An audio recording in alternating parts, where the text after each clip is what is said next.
छोरी बोल मन चले। कित्थे जा रही है? मैं कहीं जाऊं, तुमसे क्या?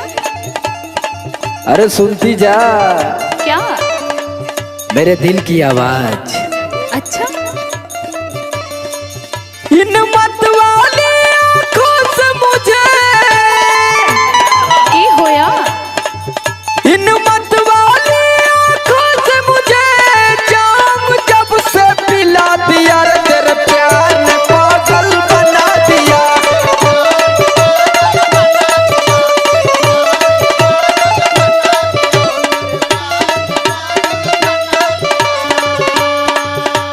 अच्छा, हाँ तो एक बात मेरी भी सुनते जाओ। सुना दो मेरी जान। ना चैन कहीं आए मुझको, अरे ना चैन कहीं आए मुझको, जादू एक ऐसा चला दिया, तेरे प्यार ने पागल बना दिया, तेरे प्यार ने।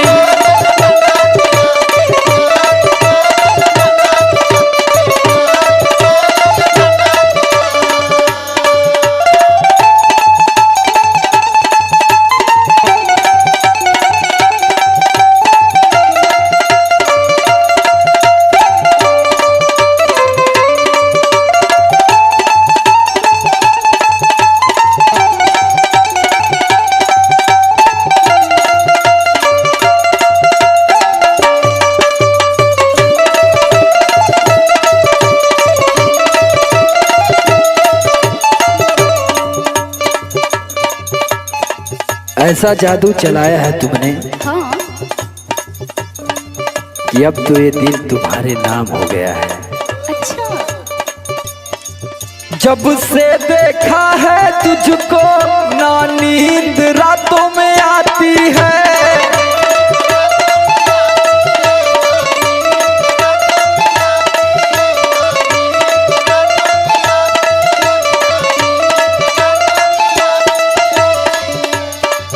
तेरे सांसों की खुशबू मेरे धड़कन में आग लगाती है।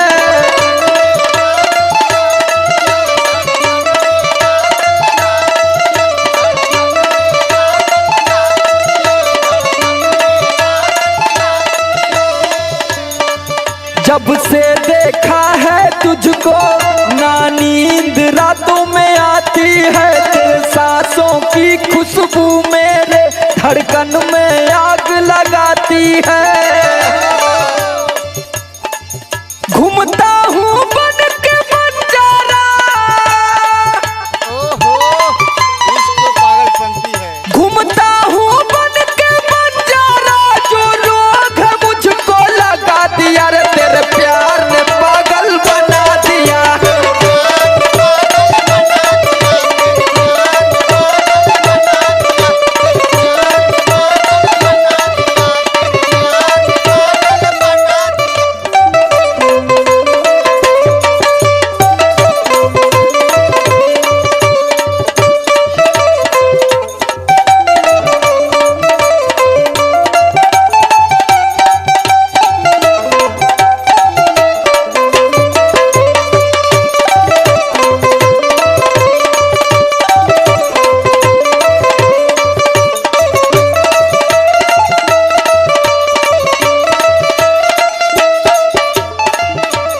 अरे मैं तो आपसे इतना प्यार करती हूँ कितना करती हो? कि एक पल आपके बिना रहना नहीं चाहती। अरे हम तो यही वेट में थे कि आप बोलिए। तेरे साथ जीऊं तेरे साथ मरूं, ना दूर कभी जाऊं तुमसे।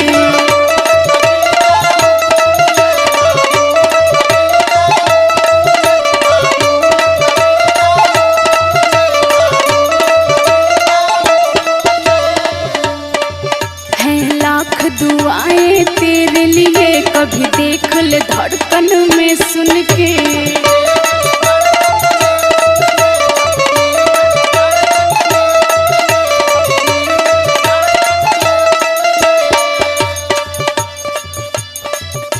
तेरे साथ जीऊं तेरे साथ मरूं ना दूर कभी जाऊं तुमसे है लाख दुआएं तेरे लिए कभी देख ले धड़कन में सुन के 100 मरवालों का बोझ न पाए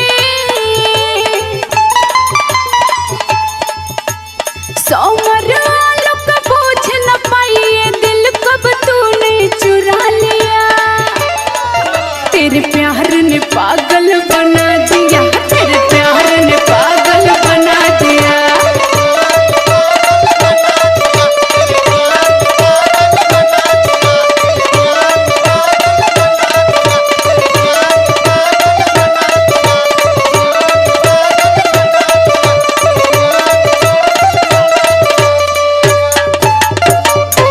तो चलो कचहरी में चलते हैं, स्टाम्प पे दस्तखत मुहर हो जाए।